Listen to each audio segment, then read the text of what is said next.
आइए इस वीडियो को शुरू करते हैं। आज हम लोग पढ़ने वाले हैं सिंटैक्स के बारे में। तो सिंटैक्स क्या होती है इसके बारे में जानते हैं। तो आइए शुरू करते हैं video. Fuck me, I'm looking in the mirror, so foggy, but I've never seen clearer. I don't really think anyone can save me, and honestly I'm not really sure I want saving. I like to be my own worst enemy. There's no risk if you don't try it. Subject verb agreement क्या है आखिर, इसके बारे में पहले जानते हैं। Subject verb agreement तो किसी भी सेंटेंस में सब्जेक्ट के नंबर तथा पर्सन के अनुसार वर्ब का प्रयोग सब्जेक्ट वर्ब एग्रीमेंट कहलाता है।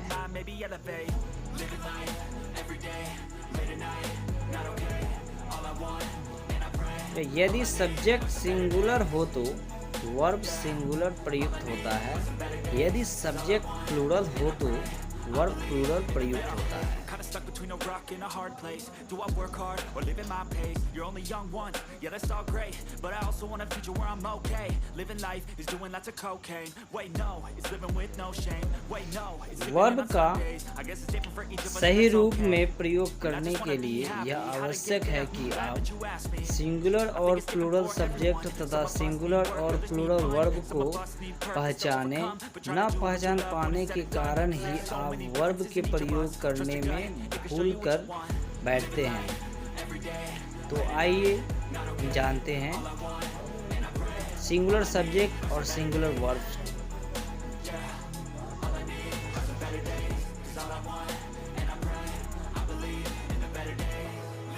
तो सबसे पहले सिंगुलर सब्जेक्ट्स को जानते हैं। I, you, he, she, it, Ram, Sita, the boy, the girl.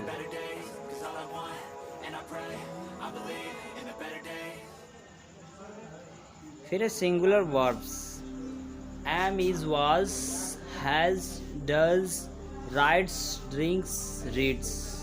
ये सब सिंगुलर वर्ब्स हैं। अब प्लूरल सब्जेक्ट को जानते हैं।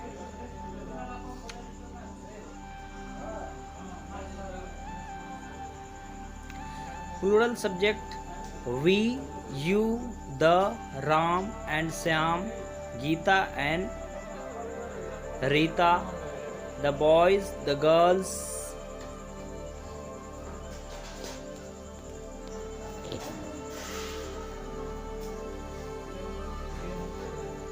फिर plural verbs are, were, have, do, write, drink, read.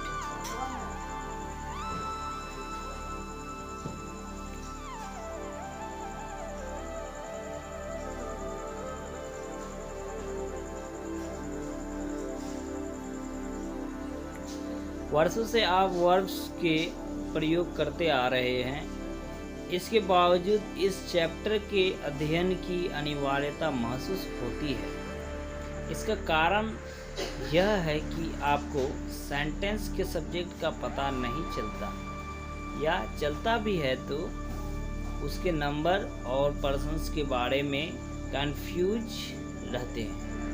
तो चलिए हम लोग वर्ब्स के कंफ्यूजन को कैसे दूर कर सकते हैं इस पर विचार करें।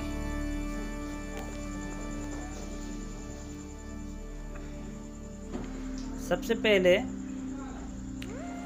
नाउन के साथ एस या ईएस या आईईएस जोड़ा जाए तो प्लूरल नाउन बन जाता है। फिर वर्ब्स के साथ एस या ईएस या आईईएस जोड़ा जाए तो सिंगुलर वर्ब बनता है।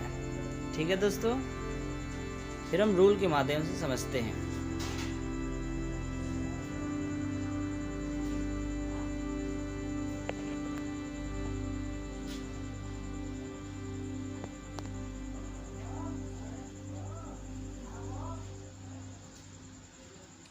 तो रूल नंबर 1, यदि किसी सेंटेंस का सब्जेक्ट एक सिंगुलर नाउन हो तो उसके साथ सिंगुलर वर्ब का प्रयोग होता है। जैसे मोहन वाज ऑलवेज लेट, इसमें मोहन क्या हो गया, सिंगुलर नाउन हो गया, और वाज क्या हो गया, सिंगुलर वर्ब। फिर दूसरा है Mohan were always late, singular noun Mohan हो गया और वर्ब हो गया प्लूरल वर्ब, जो कि गलत है, क्योंकि सिंगुलर नाउन के साथ में सिंगुलर वर्ब्स का इस्तेमाल होना चाहिए, ना कि प्लूरल वर्ब का।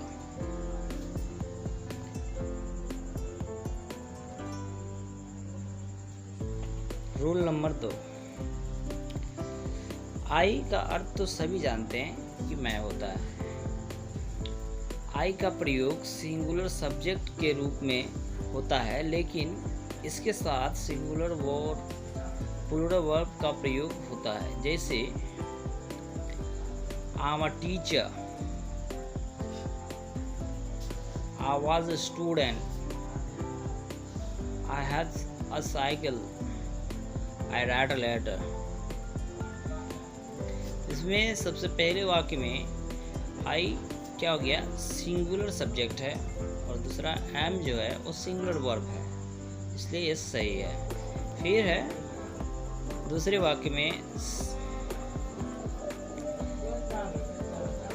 सिंगुलर सब्जेक्ट के साथ में सिंगुलर वर्ब का प्रयोग किया गया है, और तीसरे में आई के साथ हैव लगाया गया है, प्लूरल वर्ब। तो दूसरे में ये कहा गया ना, आई का प्रयोग सिंगुलर सब्जेक्ट के रूप में होता है, लेकिन इसके साथ सिंगुलर और प्लूरल वर्ब का प्रयोग होता है, यानी दोनों का प्रयोग होता है, इसलिए सिर्फ आई के साथ। फिर है आई राइट ए लेटर, तो राइट भी प्लूरल वर्ब है।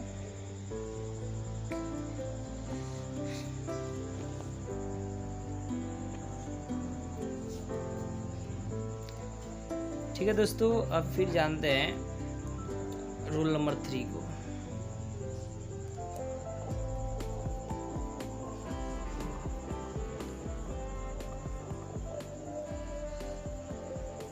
यू का प्रयोग सिंगुलर और प्लूरल सब्जेक्ट के रूप में होता है तथा इसके साथ प्लूरल वर्ब का प्रयोग होता है। जैसे यू आर अ स्टूडेंट, जो सही है। ठीक है, यू हो गया सिंगुलर सब्जेक्ट और आर हो गया प्लूरल वर्ब। मतलब यू के साथ में सिंगुलर और प्लूरल सब्जेक्ट के रूप में यू आर इंजीनियर। यू क्या हो गया, प्लूरल सब्जेक्ट हो गया, लेकिन उसके साथ में प्लूरल वर्ब का इस्तेमाल हो रहा है। यू गो देयर, यू क्या आ गया, प्लूरल सब्जेक्ट, उसके साथ में प्लूरल वर्ब का इस्तेमाल हुआ। फिर दूसरा है you are playing, you are playing, मतलब यू हो गया प्लूरल सब्जेक्ट और वर्ब हो गया प्लूरल वर्ब। फिर हम चौथा जानते हैं, रूल नंबर 4।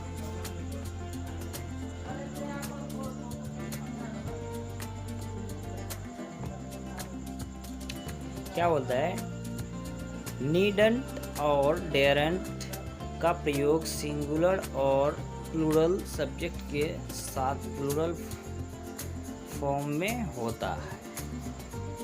जैसे सी नीडंट गो देयर, सी क्या हो गया, इसमें सिंगुलर सब्जेक्ट हो गया और नीडंट क्या हो गया, प्लूरल वर्ब हो गया।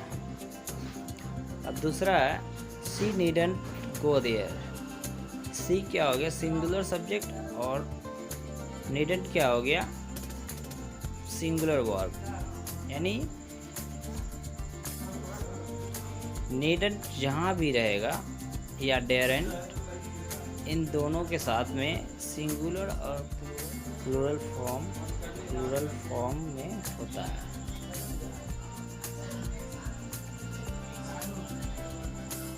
He daren't oppose his father,